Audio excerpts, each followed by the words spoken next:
What's up guys, TC here and welcome back to Starbound Custom Creations, and today I've got something you guys have been asking for a long time, and that is custom throwing weapons. And let me tell you something, these things were a huge pain in my bunghole to make. Not for the reasons I think you would think though. It's not that hard to just make a custom throwing weapon, like to just take, you know, a boomerang or a chakram and replace the sprite. The problem that I was running into is, you know, the throwing weapons rotate, and that's part of like what makes them look good. So making things rotate in this game is really difficult. Those particular weapons like the boomerangs and the chakrams, them rotating is like kind of part of their like it's like a custom animation that they run, and most projectiles don't run anything like that. And so what ends up happening is like you throw something and it doesn't rotate and it looks terrible. So I've been having to kind of invent some weird tricks to work my way around that. And so I finally got something that looks pretty good, and so I want to show off some cool weapons for you guys. So let's jump in. The first one I've got here is the torch wheel. So this is a flaming wheel that leaves a trail of fire. Also, when it comes back to the player, it emits a little explosion. So any kind of monsters that are nearby, you'll get hit by that too. So we'll throw it. There you go. So you saw the explosion.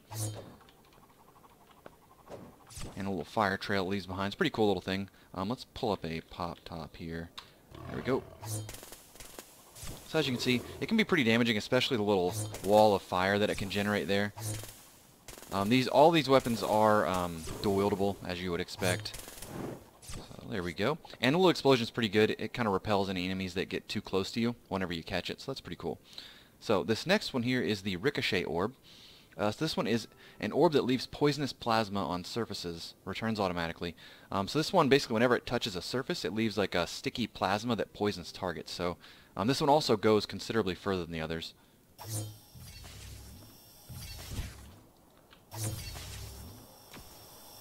So as you can see, it's pretty cool. Leaves these little plasma stuff, whatever, on the surface of the map. So we'll call in another pop top to murder here. Let's make this one a little weaker just so we can kill it quicker. So it will poison targets when it goes through them, but the actual explosion it emits is... Let's see if we can... The explosion, whenever they step on it, does more damage. Like that. It does more damage, and the poison they get afflicted with lasts for longer. So, you know, it kind of rewards you if you can get them to step on it. But it's a pretty cool little thing. I made sure all of these things give off a kind of a cool glow, and they all have their own sound effects when they kind of fly out and hit stuff.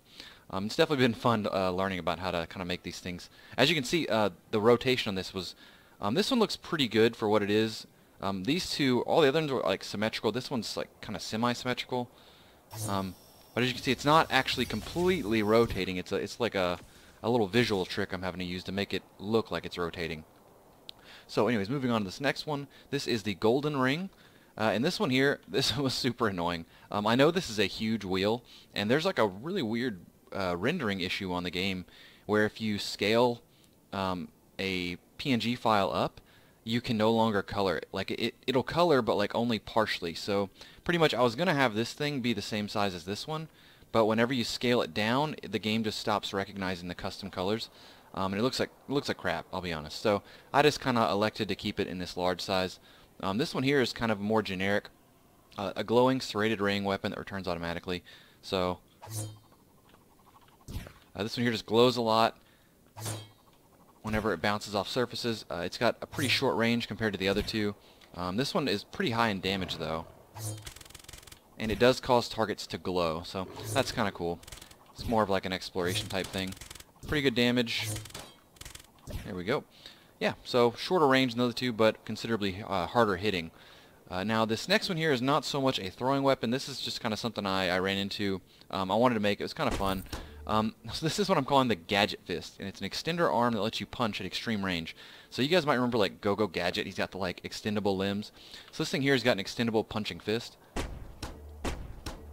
It's pretty fun. I don't know how like, you know, combat viable it is, but it's really fun. It looks pretty cool because I found a way to make the weapons wrap over the player's arm from both sides. So as you'll see, this gun actually takes up his entire arm here. So it's kind of like he slipped his arm into this like mechanical arm thing here. Let's just punch some pop tops here.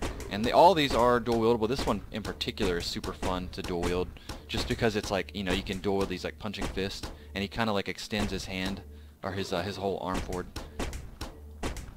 And this one, so I know it doesn't seem like it's doing a ton of damage, but it can get a bunch of rounds off. Like, see how quick it goes here? Now imagine dual wielding it. You can imagine how quickly it actually is pretty balanced. Like, I thought it was kind of low damage, but I was just testing one.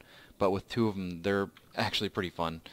So, anyways, that's going to wrap up today's episode with these weapons. Don't forget, if you are submitting a weapon to the weapon competition on Reddit, you guys have till Thursday, which I think is, let me check my calendar, what day that is.